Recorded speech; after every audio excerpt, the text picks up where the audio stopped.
અમારા સૌની સપરિવાર દીક્ષા થઈ અને દીક્ષા આપનાર પૂજ્યપાદ ભુવન ભાનુ સુરેશ્વરજી મહારાજે વર્ષો પહેલાં અમારી દીક્ષા પૂર્વે 100 ઓળીનું પારણું જ્યારે કરેલું એ વખતે બહુ જ મોટી હાજરીની વચ્ચે સાહેબે પારણાના દિવસે સવારના માંગલિક પ્રવચન દરમિયાન કેટલીક વ્યક્તિઓને યાદ કરી. એમને દીક્ષા આપનાર ગુરુ ભગવંત, એમને ભણાવનાર ગુરુ ભગવંત, એમને જ્ઞાન આપનાર, સૂત્ર અર્થની વાચનાઓ આપનાર, એમને આવશ્યક ક્રિયાઓ, દૈનિક આચારો, સાધુપણાની મર્યાદાઓ શીખવનાર મહાત્માઓના નામ બધું જ લીધું અને સાથે એક બહુ સરસ વાક્ય બોલ્યા. આજના દિવસે હું ખાસ સુશ્રાવક ઋષભદાસજીને યાદ કરું છું. જો એમની એક ટકોર ન હોત તો આજે મારી 100મી ઓળી પૂર્ણાહુતિ તરફ ગઈ ન હોત. આ વાક્ય આવ્યું ને ત્યારે બધા હલી ગયા. એક શ્રાવકને એમણે યાદ કર્યો. બધા પૂછે કે આ કોણ છે અને શેની વાત ને કઈ ટકોર? જ્યારે ભુવન ભાનુ સુરેશ્વરજી મહારાજની 17મી ઓળી, 16 ને 1 17મી ઓળી થયેલી, એ પછી લગભગ અટકી ગયેલા. અટક્યા હતા. શરીરમાં સ્ફૂર્તિ ન રહે, ક્યાંક સુસ્તી લાગે, થોડી કબજિયાત જેવું લાગે, થોડું માથું ભારે ભારે લાગે, ડિઝીનેસ લાગે, સ્ફૂર્તિ ના હોય એટલે કામ ન થાય, ભણવામાં ધગસ ન રહે. આ બધા કારણસર પછી ઓળી નહોતા કરતા. અને 6-12 મહિના તમે ઓળી મૂકી દો એટલે પછી આ આંબેલની લાંબી લાંબી ઓળી કરવાનું મન થાય પણ નહીં. એમણે ઓળી મૂકી દીધી. મૂકી દીધા પછી એમ વિચાર્યું કે થોડા સમય માટે મૂકીએ, પછી એમ વિચાર્યું કે થોડા હજી સમય માટે મૂકીએ, અને પછી એમ વિચાર્યું કે હવે મૂકી જ દઈએ, કારણ કે હવે બીજું જ કંઈક કરશું. આ અભ્યંતર તપ સ્વાધ્યાયનો થતો હોય તો બાહ્ય તપ મૂકી દઈએ. તમે નહીં માનો, 17મી ઓળી પછી પૂરા 10-10.5 વર્ષ એક પણ ઓળી નથી થઈ, એક પણ. અને એ વખતે ઋષભદાસજી ક્યાંક પ્રસંગે આવેલા, બહુ આરાધક શ્રાવક, સાઉથથી આવેલા, અને એમની સાથે થોડો જ્ઞાન ગોષ્ઠી થઈ, વાર્તાલાપ થયો. એમણે પૂછ્યું કે સાહેબ આપને કંઈ તપસ્યા ચાલે છે, ઓળી કેવું કંઈ શ્રમ નથી પડતો ને? તો કે ના ના, મારે ઓળી નથી ચાલતી, હું ઓળી કરતો જ નથી. કે આપ ઓળી નથી કરતા? તો કે ના ભાઈ, શરીરમાં સ્ફૂર્તિ રહે નહીં અને બધું ભણવાનું સરખું ચાલતું નથી. સાહેબ, આપણા શરીરની મર્યાદા હોય એ બને, અને કદાચ થોડીક મનોબળની મર્યાદા હોય એ બને, પણ શરીરમાં સ્ફૂર્તિ ઘટે અને અભ્યાસ ઘટે એવો તપ ભગવાન બતાવે ખરા? આવું પ્રભુ આવું બતાવે ખરા સાહેબ? સાહેબને તો આમ એકદમ ચોંટ લાગી ગઈ. સાહેબ, આપ એવી રીતે કહી રહ્યા છો કે જાણે કે આંબેલના કારણે આવું થાય. સાહેબ, આંબેલથી સ્ફૂર્તિ વધે, સ્વાધ્યાય પણ વધે. પ્રભુ તો જ બતાવે સાહેબ. આ એક શબ્દ પર સાહેબની વિચારધારા ચાલી. એ તો જતા રહ્યા. સાહેબ વિચાર કરો, સાહેબ મારો અધિકાર નથી, આ તો વિચાર રજૂ કર્યો. એ કહીને હળવાશથી જતા રહ્યા. સાહેબને રાત્રે ઊંઘ ના આવી. એક પ્રભુના માર્ગના તપ ધર્મ પ્રત્યે શ્રાવકને આટલી આસ્થા છે, હું કેમ ઢીલો પડું? કાલે જ આંબેલ કરું છું, કાલે જ આંબેલ કરું છું. અને બીજા દિવસે આંબેલ કર્યું, અને આંબેલ નહોતું કર્યું, 18મી ઓળી ઉપાડી. આંબેલની ઓળી ઉપાડીને પછી ગાડી સડસડાટ દોડી. 18મી કરી, 19મી કરી, 20મી કરી, પારણું કરે, 21મી કરે, પારણું કરે, 22મી કરે, સડસડાટ 100, પછી 101 આંબેલ એક ઉપવાસ, 102 આંબેલ એક ઉપવાસ, 103 આંબેલ એક ઉપવાસ, 108 આંબેલ એક ઉપવાસ, ત્યાં સુધી ગયા. અને એ પછી પણ સેંકડો હજારો આંબેલ જીવનમાં કર્યા, ઓળી પત્યા પછી પણ. અને બહુ જ પરિપક્વ દશામાં એમની 108મી ઓળી પૂરી થઈ. 100મી ઓળીના પારણે એમણે ઋષભદાસજીને યાદ કર્યા કે આજે આટલા દીર્ઘ તપના પારણા પર પહોંચ્યો, આટલી મોટી મંજિલ કાપી શક્યો. 17મી ઓળી આ ભાનુવિજય અટકી ગયેલો હતો. એ ઋષભદાસજી જો ન હોત તો આજે આ ભાનુવિજય 100મી ઓળીનો આંકડો જોઈ ન શક્યો હોત. આ શબ્દ બોલતા સાહેબ ગળગળા થઈ ગયેલા. Feeling of gratitude, see the graph of gratitude. આટલી ઊંચાઈ પર કેટલા બધા શિષ્યો પ્રશિષ્યોના ગુરુપદે છે. એક ખ્યાતનામ શિબિરના ભીષ્મ પિતામહ તરીકે પ્રખ્યાત થયેલા છે. અને સેંકડો યુવાનો એમની વાચનાઓ, વ્યાખ્યાનો સાંભળવા આવતા હોય. વૈરાગ્યની વાણી વહાવે એટલે 3 કલાકની અંદર તો ભલભલાને ચારિત્રના ભાવ સુધી પહોંચાડી દે, એવી જ એમની દેશનામાં તાકાત હતી. અને એવી હસ્તી જ્યારે કોઈક શ્રાવકને યાદ કરે ત્યારે ખબર પડે કૃતજ્ઞતા કેટલો મોટો ગુણ છે. 2 ગુણને છે ને પ્રભુના શાસનમાં બહુ મહત્વ આપ્યું છે, આપણે જીવનમાં આપવું જોઈએ કાયમ. એક પરોપકાર અને બીજા નંબરમાં કૃતજ્ઞતા. પરોપકારને ગુણરૂપે બતાવ્યો છે. પરોપકાર ગુણરૂપે એટલે બતાવ્યો કે હું જે કરું છું એ બીજાના લીધેલા ઉપકારની ઋણમુક્તિ છે, એટલે મારે આ ગુણ ખીલવવો જ જોઈએ એમ સમજીને ઋણમુક્તિના ભાવ સાથે પરોપકારના ગુણને ખીલવવાનો. અને બીજા નંબરમાં આપણી પર જેના ઉપકારો થયા હોય એને એ ઉપકારો લીધા પછી કૃતજ્ઞતાથી એમના એ ઉપકારને આપણે સન્માન, સલામીને બહાલી આપીએ. બસ આ 2 ગુણ આપણા જીવનમાં કાયમ પાયામાં હોવા જોઈએ. પરોપકાર એ અન્યની શાતા સમાધિનું નિમિત્ત બને છે, અને કૃતજ્ઞતા પોતાના ઉર્ધ્વગમનનું, પોતાની ઉત્ક્રાંતિનું, પોતાની પ્રગતિનું એક મહત્વનો સ્કેલ, મહત્વનું માપદંડ બને છે. જીવનમાં આ મહત્વનો માપદંડ હોવો જોઈએ. અને જ્યારે પણ હોઈએ, જે પણ સ્થાનમાં હોઈએ, ખબર નથી કે કયા સ્થાનમાં કોણ ક્યારેક શું પ્રગતિ સાધે, પણ એ સ્થાનની પ્રગતિ એના મૂળમાં ક્યાં છે. આઇન્સ્ટાઈન એ પણ સ્કૂલથી લેફ્ટ આઉટ હતો અને મમ્મીએ ગાર્ડનમાં બેસીને ભણાવેલો છે. બહુ મોટા વિઝાર્ડ જેવા તૈયાર થયા છે કે જેની પાછળ માતા અને પિતાનો બહુ ક્રુશિયલ રોલ હોય છે. ક્યારેક માતા નથી તો માતા વત્તા પિતાનો બંને રોલ પિતાએ અદા કર્યો હોય. ક્યારેક પિતા નથી તો માતા અને પિતા બંનેનો રોલ માતાએ અદા કર્યો હોય. અને બેઝિકલી કોઈની પણ પ્રગતિમાં એમનો મહત્વનો એક જબરજસ્ત સિંહ ફાળો છે. અને એટલે જ એ ઉપકારોની ધારાને યાદ કરવા જોઈએ. જ્યારે જ્યારે પણ એ પ્રસંગો યાદ આવે ત્યારે કેટલીક વખત એવું બને માત્ર કશું નહીં, કશું જ ન હોય. સ્કૂલની એક્ઝામ આપવા જતા છે ને, તમે ખાલી તમને ખાતરી સાથે કહું કે તમને પ્રતીતિ થશે. તમે નક્કી કરો કે બધું જ કરવાનું, પણ આજે સવારે જે દિવસે એક્ઝામ હોય એ દિવસે સવારે જાગીને મમ્મીને મળવાનું નહીં, મમ્મીનું મોઢું જોવાનું નહીં, મમ્મીને પગે લાગવાનું નહીં, કશું નહીં, મમ્મીનો એક શબ્દ સાંભળવાનો નહીં, કશું પૂછવાનું નહીં, સીધા એક્ઝામ આપવા જતા રહેવાનું. તમે નહીં મજા આવે, પેપર ફ્લપ જશે. બધી કચકચ કરતા હશે, રાત્રે ઉજાગરા કરાવતા હશે, માથાકૂટ કરતા હશે, તમને જૂના પેપર સોલ્વ કરાવતા હશે, બધું કરતા હશે, પણ એ સવારે જોઈએ તમે પગે લાગીને જાઓ અને પછી નીકળે ને ત્યારે નીકળે ત્યારે જો ગોળ ખાઈને જા, આમ કરજે, તેમ કરજે, જરાય ચિંતા ના કરતો, પહેલાં પેપર વાંચી લેજે, જે આવડતું હોય પહેલાં લખી નાખજે, પહેલેથી લખવામાં ધ્યાન રાખજે, સાંભળ, પહેલાં ઉતાવળ ના કરતો, બધું સાંભળ, ઓલો ચાલતો જાય, મમ્મી બોલતા જાય, સાંભળ, તું પહેલાં ધ્યાન રાખ, 2 પેન રાખી છે, એક્સ્ટ્રા પેન રાખી છે, રિફિલ ચેક કરી લીધી, ક્યાંય સુધી બોલ બોલ કર્યા કરે. આપણને થાય કે આ શું, પણ હવે હું 6 વર્ષનો છું, મમ્મીની નજરમાં કાયમ એ તમે નીકળો ત્યાં સુધી સતત એક ચીજની તકેદારી રાખતા હોય.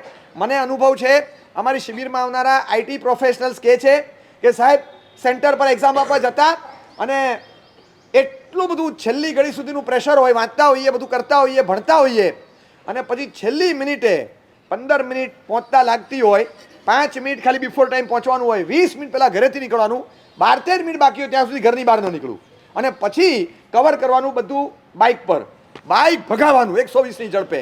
મમ્મીને એટલું ટેન્શન થાય, એટલું પ્રેશર થાય, તું રહેવા દે, હું આવું છું ગાડીમાં મૂકવા. અને પછી અમે ના પડે, બિલકુલ નહીં, બિલકુલ નહીં, ગાડી અત્યારે વળશે નહીં, મારી બાઇક ધડાધડ જતી રહેશે ટ્રાફિકમાં, તું માથાકૂટ નહીં કર. અને હું એટલું રફ બાઇક ચલાવું. પછી આખી એક્ઝામ પત્યા પછી ખબર પડી 8 પેપરમાં મમ્મી ને પપ્પા એ બાઇકની પાછળ ગાડી લઈને આવતા હતા કે આ સમજતો નથી, એની પાછળ જાય, એનું બાઇક પહોંચે એમ કે હાશ પહોંચ્યો, અને પછી એ લોકો પાછા આવે. કોઈને ખબર નહીં. એના બાજુવાળાએ કીધું કે તને ખબર છે, બાજુવાળા આંટીએ કીધું તારા મમ્મી પપ્પા તારી બાઇકની પાછળ ગાડી ભગાવે, કે તું કઈ રીતે બાઇક ભગાવે. ત્યારે ખબર પડી. એ કહેતો હતો કે સાહેબ આવો કોઈ નેચર હોય, આવો સ્વભાવ હોય, ક્યારેય ખ્યાલ નહીં હોય. તમને તાવ આવ્યો હોય અને તાવ આવ્યા પછી ક્યારેક ગયા હોઈએ ને સ્કૂલમાં, એ સ્કૂલમાં ગયા પછી 2 વાર 3 વાર તમને યાદ કરાવશે, રિસેસમાં પાણી પી લેજે, આમ કરી લેજે, દવા લઈ લેજે ટાઈમ પર, શોર્ટ રિસેસમાં દવા લઈ લેજે, 2 વાર પાણી પીજે, 35 મિનિટની મોટી રિસેસ છે ને શરૂઆતમાં 1 વાર, છેલ્લે 1 વાર લઈ લેજે. અને બહુ તરસ લાગે, ગરમી લાગતી હોય તો ટીચરને કહીને ચાલુ પીરિયડે લઈ લેવાનું વોટર બેગમાંથી પાણી, જો ભરીને રાખ્યું છે. તમે ભરેલી વોટર બેગ પાછી લાવો, આમ જેવું થેલો મૂકો ને સ્કૂલનો, એ તરત આખી ભરેલી છે, પાણી નથી પીધું. એક વાર જીવ બળે મમ્મીનો, આ પાણીની ભરેલી વોટર બેગ પાછી કેમ આવી, એમનો જીવ બળી જાય કે આ પાણી નથી પીતો, સમજતો નથી. આપણને કદાચ એ બધી ચીજની દરકાર નથી. એટલી નિષ્ઠુર પરિણાતિ હોય છે ઘણીવાર કે આવતા એમ લાગે કે આ પાછી ભરેલી બોટલ જોઈને મમ્મી કચકચ કરશે, બોટલ ખોલી ધૂળમાં પાણી નાખીને પછી ઉપર ચડીએ, જેથી મમ્મી કચકચ કરે નહીં.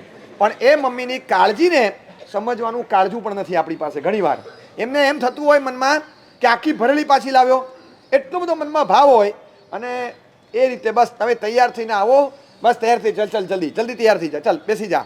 આપણે ઘરે જઈએ, મમ્મી એટલે કોણ ખબર છે? પરણ્યા પછી વર ઘરે આવે ત્યારે હાજર રહેવાનું, છોકરા થયા પછી છોકરાઓ ઘરે આવે ત્યારે હાજર રહેવાનું, કામવાળી બાઈ ઘરે આવે ત્યારે હાજર રહેવાનું, ઇસ્ત્રીવાળો ભાઈઓ ઘરે આવે ત્યારે હાજર રહેવાનું, શાકવાળો આવે ત્યારે હાજર રહેવાનું, અને કોઈ ન હોય ત્યારે ઘર સંભાળવા હાજર રહેવાનું.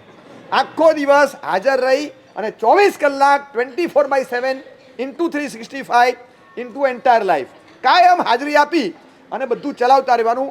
એક માતૃશક્તિ છે, એક વિશિષ્ટ કોટીનું કેરેક્ટર છે, જેનું મૂલ્યાંકન ક્યારેય શબ્દોમાં થઈ જ ન શકે.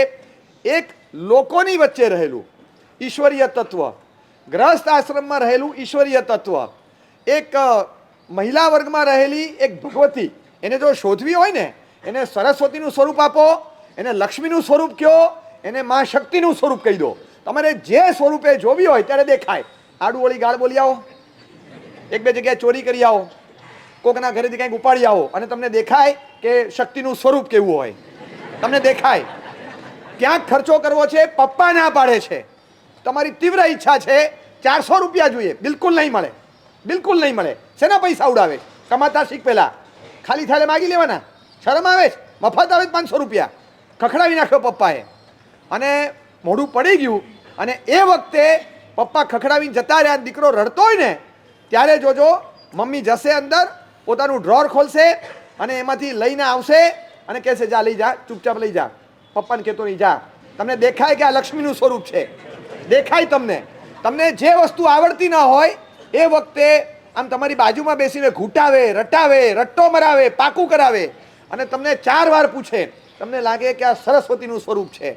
તમને કદાચ એવું લાગતું હશે, અમે અનુભવ કરેલો છે કે એવા ભણેશ્રીઓ જે MBA થયા છે, જે CA ચાર્ટર્ડ એકાઉન્ટન્ટ થયા છે ને આજે બહુ સારી પ્રેક્ટિસ કરી રહ્યા છે 10 વર્ષથી, એ લોકો કે સાહેબ શ્રદ્ધા ગણો, આસ્થા ગણો, અંધવિશ્વાસ ગણો, જે ગણો તે, મારી ટેક્સ્ટ બુક એટલી જાડી, સાહેબ મારા સબ્જેક્ટનું નામ બોલતા નથી આવડતું મારી મમ્મીને. એ 11મી સુધી ભણીશ, પણ એ જ્યાં સુધી અમુક પાના પર માર્કિંગ ને પેન્સિલથી નિશાન બધું ન કરી આપે ત્યાં સુધી સાહેબ મારું ઠેકાણું ન પડે. એક જ પેપરમાં મને એમ લાગે આમાં મમ્મીને ટપ્પો નહીં પડે, સાહેબ એ પેપર જાય ફ્લોપ જાય. એ મમ્મીએ કંઈક તો નિશાન કરવા જ પડે. અને જો કંઈક મગજમારી થઈ, ઈગો નડી ગયો, આજે તો મમ્મીને પૂછવું જ નથી, સાહેબ એ દિવસે હું પૂછ્યા વગર જાઉં એટલે આખું પેપર મારે ફરીથી આપવાનું ઊભું રહે 6 મહિને.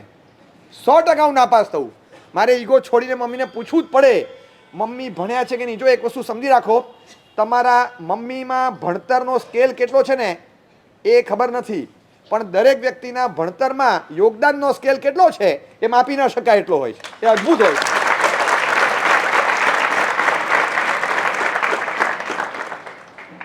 આ તો એક ભણતરની વાત છે. આજે તમારા કે મારા કોઈના પણ જીવનમાં સંસ્કાર જોવા મળે, એ સંસ્કાર ક્યાંથી આવ્યા છે, એ સંસ્કારની જ્યોત ક્યાં પ્રગટી છે. ક્યાંક આજે તો હું ઘણી મારી વાતોને અમારી વાતો કરીશ, પરંતુ તમે તમારી વાતને રિકલેક્ટ કરતા જજો, કનેક્ટ કરતા જજો. અમારી વાતો એવી છે કે તમને તમારી પણ લાગશે, સૌની લાગશે અને ઇન્સ્પિરેશન બધાને મળે એવું છે. પણ એમ લાગે કે ગુણવાન આત્માઓ એ ગુણના કારણે તો વખણાય, પણ એની સાથે જ્યારે ઉપકાર પણ ભેગો ભળે ને ત્યારે એની તુલના ન થાય. ઉપકાર કરનાર અને સ્વયં ગુણવાન, હવે એના ઉપકારોનું વર્ણન કરવું કે એના ગુણોનું વર્ણન કરવું બે અલગ ચેપ્ટર છે. છતાં એમ લાગે કે ઉપકાર એ અતિ મહાન ચીજ છે. કદાચ ગુણોની ઉપેક્ષા નથી કરતા, પણ જ્યારે ઉપકાર હોય ત્યારે બધા ગુણ અવગુણ બધું બાજુ પર છે. ઉપકાર એક અલગ સ્કેલની વસ્તુ છે. જ્યારે એ દેખાતું હોય ને ત્યારે કશું નથી દેખાતું, કંઈ ન દેખાય. ગમે તે વ્યક્તિએ જ્યારે ઉપકાર કર્યો હોય ત્યારે માત્ર એક દારૂડિયો માણસ રસ્તા પરથી ચાલતો હોય, તમે પડી ગયા અને ટ્રક દોડતી આવતી હતી અને એ વખતે તમને હાથ પકડી ખેંચી લીધો અંદર, અને એ વખતે તમે એને થેન્ક્સ કહેવા ગયા, મોઢામાંથી વાસ આવે છે, હટ દારૂડિયો છે, હું થેન્ક્સ કહેવું. ક્યારેય મનમાં વિચાર નહીં આવે તમને બચાવ્યા, તમે નતમસ્તક એને ધન્યવાદ આપશો. એનો અવગુણ બાજુ પર, એનું વ્યસન બાજુ પર છે, એનો ઉપકાર જ્યારે મારી પર થયો, મારા જીવનને બચાવ્યું છે, તેનો ઉપકાર મહત્વનો છે. ગુણ અવગુણ તો બાજુ પર જાય, ક્યારેક ને ગુણ પણ બાજુ પર મૂકવા પડે. ઉપકાર એટલી મોટી ચીજ છે અને એ ઉપકારની કોઈ જ ગણતરી આપણે માનવીય મનથી કે આંકડાકીય માહિતીથી કે પ્રસંગોના આલેખનથી કરી નથી શકતા. આપણને ખબર પડે, નાનપણથી અમને સંસ્કાર આપવામાં અમારા માતુશ્રીએ જે યોગદાન આપ્યું છે ને, એવા રિવર્સ સિચ્યુએશનમાં હતા. અને નાનપણ મને હજી યાદ છે, અમારા ઘરમાં ટીવી નહોતું, પરવડે તો ગાડી લાવવાની છૂટ, મોંઘા ડ્રેસ લાવવાની છૂટ, તમે બીજું ત્રીજું જે કરવું એ કરો, પણ ઘરમાં ટીવી નહીં આવે, ટીવી નહીં આવે. અને ટીવી આવે નહીં એટલે જોવા જવું હોય મન થાય એટલે અમારો કાયદો હતો એ વખતે રવિવારે આખું સિલેબસ આવે, સોમવારે, મંગળવારે, બુધવારે કેટલા વાગે કયો પ્રોગ્રામ, આખું સિલેબસ રવિવારે એ લોકો આપી દે. એટલે અઠવાડિયાનું એ જે સિલેબસ હોય ને એ પહેલાં કોકને પૂછી લેવાનું, એ જોવા નહીં જવાનું, કારણ કે અમને નિયમ આપેલો કે અઠવાડિયાના 2 પ્રોગ્રામ જોવાના, ત્યારે જે જોવાય નક્કી કર.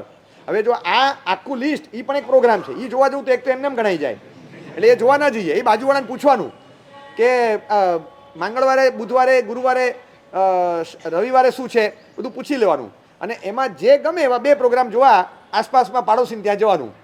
હવે જો મેચ હોય, મેચનો શોખ હોય ને મેચ જોવા જાઓ તો પાછો પ્રોગ્રામ ગણાઈ જાય. પ્રોગ્રામ 2 કલાક મેચ જુઓ કે અડધો કલાક ગીત જુઓ, જે જુઓ એ પ્રોગ્રામ ગણાઈ ગયો, દિવસ ગણાઈ ગયો.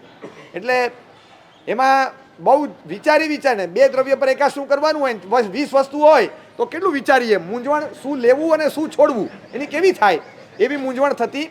અને કેટલીક વાર મગજમારી થાય કે આ અઠવાડિયામાં ત્રણ ચીજની છૂટ આપ, 3 દિવસની, આપણે 2 દિવસ બરાબર છે, 2 દિવસ બરાબર. મને ખ્યાલ છે કોઈ આસપાસના પડોશીને ત્યાં હવે એમના ઘરમાં અનુકૂળતા ન હોય તો મારે ઘર બદલવાનું, બીજું ઘર શોધવાનું, માંડ સેટ થયું હોય પછી બીજું ઘર શોધવા જવાનું, કોકને ત્યાં જતા સંકોચ થતો હોય, કોક પાછું પૂછે તો તારા ઘરે ટીવી નથી, તો જવાબ આપવા જીભ ન ઉપડે. એકવાર તો આવીને આમ બહુ ખખડાવીને મમ્મીને કીધેલું કે આપણને ટીવી નથી પરવડતું. મને કે ના, ટીવી નથી પરવડતું. મને કે જરાય નહીં, મને જરાય પરવડે એમ નથી. મને કે ટીવી તું જોવે એ પરવડે નહીં અને લાવું તો પરવડે જ નહીં.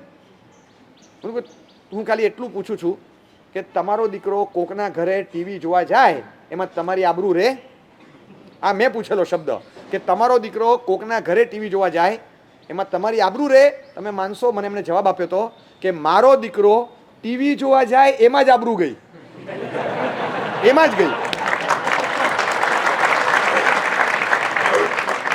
મારું ઘર હોય કે કોઈનું ઘર હોય, ટીવી જોવા બેસે ને એમાં જ મારી આબરૂ ગઈ. મેં સંસ્કાર એવા આપ્યા છે કે તને બીજું ઘણું છે, મોજ મજાને મનને તસલ્લી આપવા, પ્રસન્નતા આપવા ઘણા ઓપ્શન છે આપણી પાસે.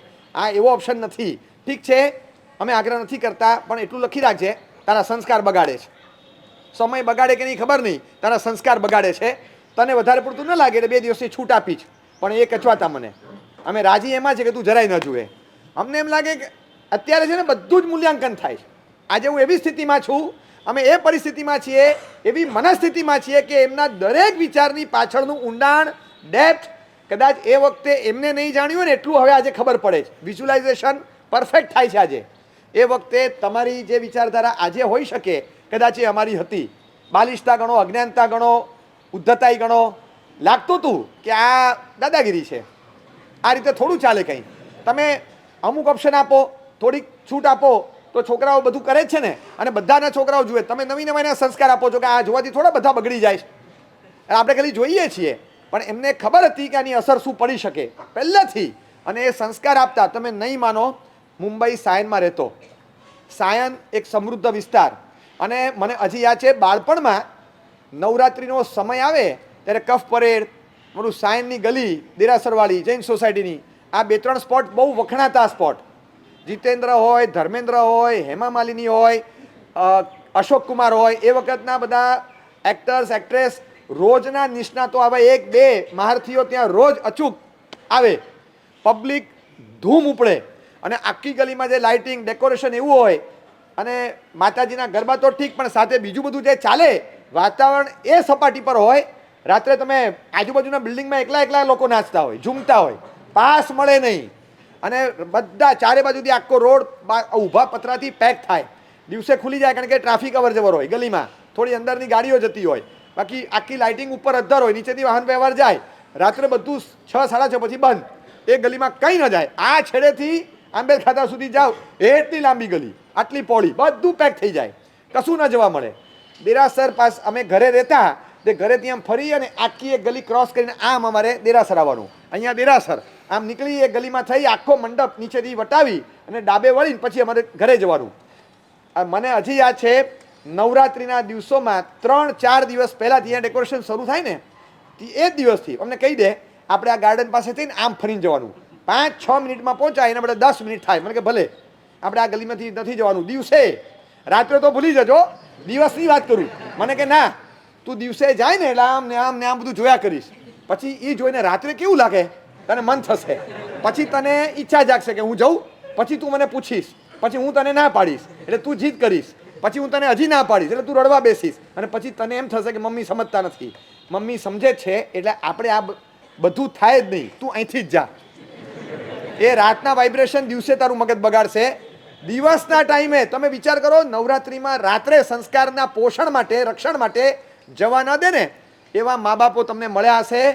એ મંડપમાંથી, એ ગલીમાંથી દિવસે પણ પસાર ન થવા દે એવા મા બાપ અમને મળ્યા હતા. એવા મા બાપ.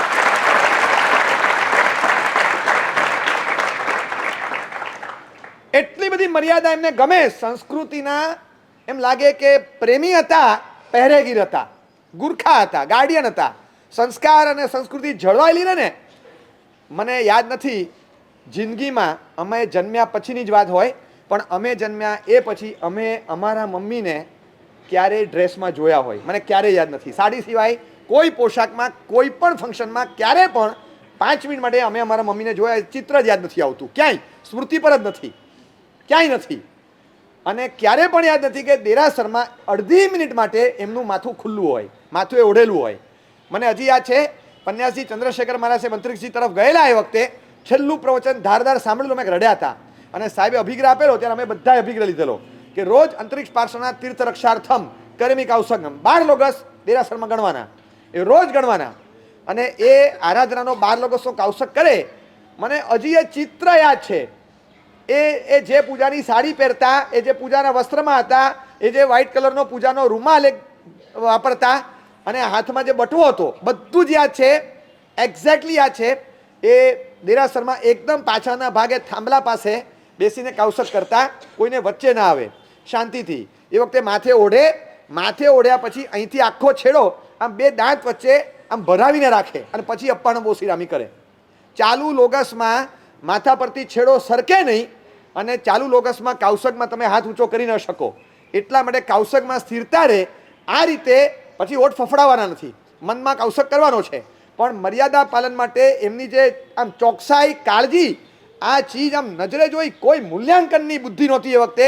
આજે થાય કે શું એમનામાં મર્યાદા હશે. આટલું બધું સ્થિરતાથી, એટલું સમજણપૂર્વક અંદર સ્થિર કરેલું. અરે હું દીક્ષાર્થી તરીકે અમે ગુરુ મહારાજ સાહેબ પાસે હતા. 1.5-2 મહિના થાય એટલે થેલો લઈને આવે, જૂના કપડાં લઈ જાય, થોડા નવા લઈ આવ્યા હોય, થોડા ધોયેલા લઈ આવ્યા હોય, બધું ચેન્જ કરતા જાય. પાછો મહિનો 1.5 મહિનો થાય, પાછા કપડાં ચેન્જ કરી આવે. હવે એ જે દિવસે આવ્યા હોય એ દિવસે અમારે જ્યાં જમવા જવાનું હોય એટલે પછી એ દિવસે મમ્મી પણ આવે, પપ્પા પણ આવે જમવા. એટલે જ્યાં જવાનું હતું બોલાવવા આવ્યા, અમે જમવા ગયા. મોટું ઘર હતું. અને પછી આવ્યા પછી નીકળતી વખતે મને સૂચના, મારી ઉંમર 14, નાના ભાઈ મારથી નાના, અને અમને બેને બેસાડી અને કીધેલું કે જો હવે રાત પડી ગઈ છે, હું જઉં છું, ખાલી છે ને ગુરુ મહારાજને કહેજો કે એમણે જોઈને સરસ ઘર જોઈને મોકલ્યું હોય. આ ઘરમાં છે ને 2-3 છોકરીઓ છે. ગુરુ મહારાજને વિનંતી કરવાની કે સાહેબ છોકરીઓ ના હોય ને એવા ઘરે અમને જમવા મોકલો. મારી ઉંમર 14 હતી. હું મુમુક્ષુ તરીકે ગુરુ મહારાજની સાથે હતો અને અમારી બંનેની ઉંમર ભેગી મળીને 25 થતી હતી. એ વખતે અમને શીખવાડેલું કે તમે સાહેબને કહેજો આવું. સંસ્કાર માટે એટલી જાગૃતિ. ક્યાંક દીકરાને એવી જ જગ્યાએ મોકલવાનો કે એને ક્યાંય નિમિત્ત ન મળે. ઉંમર જ નહોતી એવી, સંસ્કાર એવા હતા. એવું કોઈ વાતાવરણ એ વખતે હતું નહીં એ વર્ષામાં, પણ એ આપણે ત્યાં પગ જ નહીં મૂકવાનો. એ તને બોલાવવા માટે છોકરી આવે તું એની સાથે જાય, એ વાત જ નહીં જોઈએ. કે આપણે એમ જ કહેવાનું કે બીજા કોઈ ઘરે મોકલે ને, ભલે નાનું ઘર હોય, 2-3 જણા હોય ત્યાં ઘરે જઈ આવવાનું, બસ ત્યાં જઈ આવવાનું. આટલી સીધી સાદી વાત, પણ આમ એટલી એકવાર ખાલી આવે, ખાલી કપડાં આપીને જતા રહે. મમ્મી ના કહેવાય, કપડાં આપીને જતા રહે ત્યારે શું ચાલી રહ્યું છે બધું જોઈને પરિરણ કરી, કાજો લઈ, ધૂળ ખંખેરીને જતા રહે. બધું જોતા હોય, એટલી પરફેક્ટ એમની કાળજી હોય. એક એક ચીજમાં એમની કાળજી. આમ રીસરના પહેરેગીર. સંસ્કાર અને મર્યાદા માટે એટલા બધા. મને હજી યાદ, નાની ઉંમર હતી, સાયકલિંગ ગમતું, હાઇટ બહુ વધે મારી. ગમે તે પેન્ટ લાવો ને એટલે 6 મહિનામાં મને નાનું પડે, 6 મહિનામાં ટૂંકું પડે નીચેથી, એટલે હાઇટ વધતી. એટલે લાંબુ લાવે, ઉપરથી પહેર, વાળીને પહેર, તોય 6 મહિનામાં 8 મહિનામાં એ 12 થી 15, 16નો ગાળો એવો હોય કે હાઇટ જલ્દી વધે, આખું સ્ટેટસ બદલાતું હોય. એ વખતે નીચે સેટ ટૂંકું પડે ને, મને હજી યાદ છે મારા મમ્મીના એ વખતના શબ્દો હતા, બહુ માર્મિક શબ્દો. જો અત્યારે તમે સમજી શકતા હો ને તો તમે સમજી શકો કે between the lines and behind the lines શું કહેવા માગતા હતા. મને બહુ સરસ એક શબ્દ કીધેલા એ યાદ છે મને, કે જો છોકરો છે ને એટલે નીચેની આટલી પાની દેખાય એવું પેન્ટ પહેરવા દઉં છું, છોકરી હોત તો આવું ટૂંકું ન પહેરવા દેત. પાની પગની દેખાય ને લક્ષ્મીની હાનિ થાય, આ છોકરો છે એટલે ચલાવું છું. તમે સમજી શકો કે એમની તીર કોને વાગે એવું છે. આજે જે વેશભૂષા ચાલે ને એ એમને માન્ય જ ન હોય. જૂનવાણી લાગે તમને, જૂનવાણી નહોતા, બહુ અપડેટ હતા, આજની જિંદગી જીવતા હતા. પણ અને ઘરનું વાતાવરણ તમે જુઓ, તમે આજે શું જીવો એવા એન્વાયરમેન્ટમાં ઘરમાં રહેતા.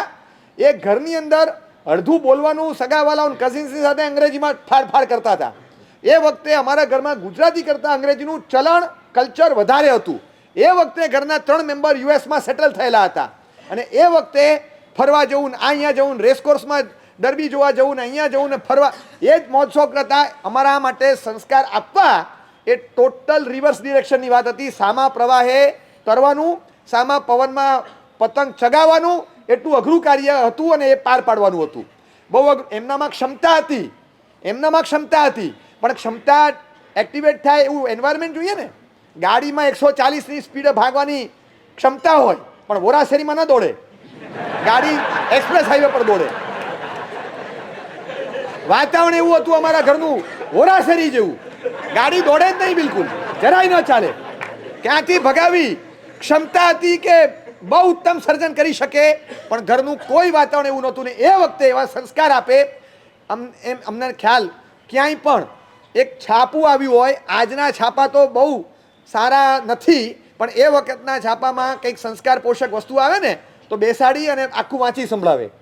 પછી લાવ તો તું સાંભળ, હાથમાં ના આપે, આખું વાર્તા સંભળાવે, કંઈ સમાચાર હોય, કંઈ સરસ જાણવા જેવી ઇન્સ્પિરેશનની વાત હોય, બાજુમાં બેસાડી વાંચી સંભળાવે. બરાબર છે, ચા બેસી જા, હવે બેસી જા, તારું પતિ. એ ત્યાં સુધી છાપું ફેરવાય નહીં, જોવાય નહીં, કંઈ કરે નહીં. અને લગભગ છાપું પણ વાંચવાનું હોય તો અમે ન હોઈએ ત્યારે જ વાંચે. છાપામાં કશું ના હોય, પણ કે આ પાછું આને કુતૂહલ થઈને છાપું હાથમાં લે, નકામું જવા દો ને, છાપું નથી એને હાથમાં આપવાનું. રક્ષણ તો જે કરે એટલું અદ્ભુત કરતા. મને હજી ખ્યાલ છે, લગ્નના પ્રસંગોમાં જવાનું હોય તો જ્યાં સપરિવાર જવાનું હોય ત્યારે અમુક પ્રસંગમાં લઈ જાય. તમારે તું તારે ભણવાનું કર ને રમવાનું કર, કાંઈ છે નહીં, કંટાળો આવશે તને, આ બધું કંઈ છે નહીં મતલબ. અને પછી અમને ખબર પડે કે ખરેખર જોરદાર હતું. અમને ન લઈ જાય. અમને ક્યાં લઈ જવા અને ક્યાં ન લઈ જવા એ ખ્યાલ હોય કે આ ભીની માટી છે, ભીની માટીમાં તો જે આકાર આપો ને છાપ પડી જાય તરત. આ તાજા બાળકો છે, એને આવામાં ન લઈ જવાય, ખોટી અસર પડી જાય પ્રસંગની. આપણી 6 મહિનાની બધી મહેનતને રંગોળી ભૂસાઈ જાય. એક પ્રસંગમાં લઈ જાય ધૂળધાણી થઈ જાય, ના જ લઈ જાય. અને ત્યાં જઈને પૂછો, ના એને બધું કાલે એક્ઝામ આવે છે ને બધું ભણવાનું બાકી હતું, પછી મારે તો લાવો તો પણ હવે એ પ્રેશરમાં છે અને બધું બાકી છે બહુ બધું. ત્યાં જુદું કારણ આપે, મને જુદું કારણ આપે, બાજુવાળાને જુદું કારણ આપે, બધું મેનેજ કરી લેતા હતા. ક્યાંય ખોટું બોલવાના સંસ્કાર નહીં, પણ સાચું કરવા માટે બધું જ કરી શકે અમારા સંસ્કારના રક્ષણ માટે. આજે છે ને એક નાનકડી ટકોર સૂચન અને દરકાર લેવાનું મન થાય કે ક્યાં સમાજ પહોંચે છે. આ છેલ્લા થોડા મહિનાઓ કે કદાચ વર્ષ 2 વર્ષમાં જે કલ્ચર આગળ વધે છે ને, આપણે તો લગ્ન પછી પણ સદાચારમય અને ખૂબ સંયમપૂર્વકનું જીવન જીવવાનું આ રીતની એક મર્યાદા હોય. અને આજે જે પ્રી વેડિંગના તોફાન ચાલે છે ને, આમ જોઈને આશ્ચર્ય થાય કે ઘરની પુત્રવધૂના કે એની ઇજ્જત, એની આબરૂ, એનું ઐશ્વર્ય, એનું સૌંદર્ય, એનું રક્ષણ, એનું જતન કરવાનું જવાબદારી જેની હોય એ બધું ઉઘાડું આખા ગામને બતાય એ રીતે મૂકે. આ ક્યાંનું? ગમે તેવા કપડાં, ગમે તેવા ચીપકીને પાડેલા ફોટોઝ અને બધા અપલોડ કરવાના. શરમ ના આવે આપણને? હું એમ કહું છું કે કદાચ અમને નહીં, પણ આવા અત્યંત સંસ્કાર પ્રેમી કોઈક શ્રમણીને સાચા અર્થમાં શ્રદ્ધાંજલિ આપવી હોય ને, એમના જેવું સંયમ નથી લઈ શકવાના, એમની જેવી ક્રિયાઓ નથી કરી શકવાના, એમના જેવો ભાવ નથી લાવી શકવાના, એમને જેવી અડગતા, એમના જેવું સર્જન નથી કરી શકવાના, એમના જેવું કશું જ નહીં કરી શકો, એમના જેવું મૃત્યુએ નહીં પામી શકો. પણ હું એમ કહું કે એમને જે ગમતું હતું ને એ જીવનમાં ઉતારો. તમારા ઘણાના જીવનમાં આવા પ્રસંગો આવવાના બાકી છે. મેક ઇટ શ્યોર કે આ તોફાન અમારા જીવનમાં નહીં આવે. નવી ક્રાંતિની જરૂર છે અને ક્રાંતિ યુવાનો જ લાવી શકશે. તમારા મા બાપ તમને પ્રોત્સાહન આપે કે હા કરવાનું. આ ક્યાંનો ન્યાય છે ને, કઈ સંસ્કારિતા ને ક્યાં છે, કઈ પદ્ધતિ ક્યાં? આજે જાહેરમાં કઈ એક સમય હતો કે નટનટીઓને હીરો હિરોઈન્સ બધું ગમે તે દ્રશ્યો ફિલ્મના ભજવે સ્ક્રીન પર અને બધા જુએ. હવે એમનું એ કલ્ચર ને એમનું એ લેવલ, આજે બધા જ એ લેવલ પર આવી ગયા છે. બધા જ શૂટ થાય એટલે સમજી લેવાનું કે આપણામાં હિરોઇઝમ ઊભું થઈ ગયું. અને એમાં શૂટ થાય ત્યારે બધું 1 કે 2 જણા હોય, 3 જણને કાફલાને લઈને ફરવાનું. અમે જોધપુર જઈ આવ્યા, અહીંયા જઈ આવ્યા, અમે આ સ્ટુડિયોમાં ભાવનગરમાં જઈ આવ્યા, પેલી જગ્યાએ જઈ આવ્યા, અહીંયા જઈ આવ્યા, ફરવાનું બધે. 3 દાડામાં 5 લાખનું પાણી કરવાનું એક 4 મિનિટની ક્લિપ ઉતારવા માટે. એ 4 મિનિટની ક્લિપમાં તમારા 25 વર્ષના સંસ્કારનું ધોવાણ થઈ જાય અને કેટલાયના મનમાં રહેલો પવિત્રતાનો વાયુ આખો ભૂસાઈ જાય. જે રંગોળી પૂરાયેલું એ સાફ થઈ જાય. અનેક લોકોને કેટલી લાઇક્સ મળી બરાબર છે, પણ શું તોફાનો સળગાવ્યા છે એ આપણને ખબર નથી. મર્યાદા જ નથી, મર્યાદા સાવ નામશેષ થઈ.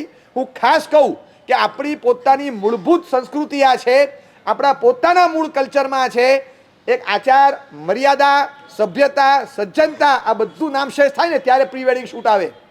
કદાચ આપણા પૂર્વજો, બાપુજી, દાદાજી બધા જ સંસ્કારી હતા.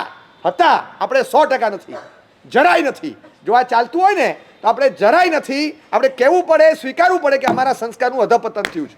આપણે જીવતા રહ્યા પણ સંસ્કારોના અંતિમ સંસ્કાર થઈ ગયા. આ તોફાન આપણે ત્યાં જરાય ન શોભે. એક એવા સંસ્કારદાતા માતા અમને મળેલા, અમારા જીવનમાં તો આમ રંગોળીઓ પૂરી દીધી, સંયમ સુધી અમને પહોંચાડ્યા. પણ આજે કહેવાનું મન થાય કે સમાજમાં આવા જ સંસ્કારી માતા પિતા મળ્યા પણ હોય, જો ક્યાંક એમનું ચાલતું હોય, ક્યાંક એ ચલાવતા હોય અને ક્યાંક એમનું ચાલવા દેતા હો, અને ન ચાલતું હોય તો તમારું ચલાવો. એક આવા સંસ્કારદાતા માતાની સ્મૃતિમાં પણ ચલાવો કે આપણા પોતાના જીવનમાં સંસ્કારિતાની જ્યોત સળગવી જોઈએ અને ઝળહળતી રહેવી જોઈએ. આપણા જીવનમાં તોફાન નહીં આવે. સો વોટ, આનાથી કોઈ ફરક નથી પડતો, આનાથી કશું નથી થતું. આમ એમ કહેવાનું મન થાય કે લગ્ન પછીના અઠવાડિયામાં જે હોય લગ્ન પહેલાના મહિનામાં થાય. આવા તોફાન, અમર્યાદ તોફાન, ખુલ્લેઆમ તોફાન, સરિયામ બધા નિયમોનો ભંગ અને જાહેરાત સાથે કે અમે બધા નિયમોનો ભાંગીને ભૂક્કો કર્યો, આવી જાહેરાત સાથે. એટલે એક કલ્પનાતીત વાવાઝોડું છે જે આખું માળખું તોડી રહ્યું છે. અને એક જણ તોડે છે એની અસર ક્યાં થાય? સોશિયલ મીડિયા છે, શહેરોમાં થાય, સળગે ગામડાઓ પણ, કારણ કે મીડિયા તો બધે પહોંચ્યું છે હવે. અને એક જગ્યા તોફાન પ્રસર્યું છે. ત્યારે સંસ્કારને ટકાવવા છે ને, તમારી અંદર આવા નિર્વાણ પ્રભાશ્રીજી ઊભા કરો, તમારી અંદર આવા એક સંસ્કાર પ્રેમી માતા ઊભા કરો, તમારી અંદર એક સંસ્કાર પ્રેમી સૈનિકને ઊભો કરો. સ્વયં પોતાના સંસ્કારના રક્ષણહાર પહેરેગીર બનો કે મારા જીવનની સભ્યતા અને સંસ્કારિતા કોઈ કાળે નામશેષ નહીં થાય.